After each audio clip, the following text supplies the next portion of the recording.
Remember this, Joe Biden is a threat to democracy. He's a threat.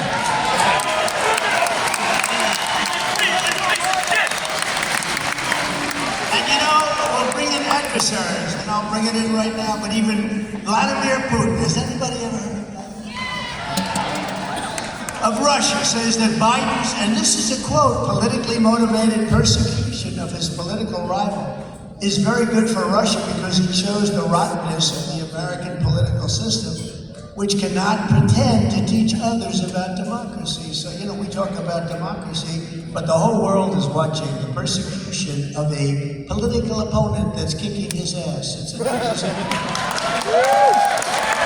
all laughing at us. Viktor Orban, the highly respected Prime Minister of Hungary, said, Trump is the man who can save the Western world. He said this out of an interview. That he had the best foreign policy in decades, and it all belongs to Trump. He did not initiate a new war, and he would have been, it would have been the greatest thing. Our world would have been a very different place right now. And he said that. He said it would have been very different, and there was no way that Russia, and he's right there, there's no way that Russia would have invaded Ukraine. It would not be possible for Russians to do that if President Trump were president. It wouldn't have happened, and guess what? It didn't happen. And you know what else wouldn't have happened? The attack on Israel wouldn't have happened. And inflation wouldn't have happened. They're weaponizing law enforcement for high-level election interference because we're beating them so badly in the polls. That's what they do. They cheat. They're professional cheaters in elections.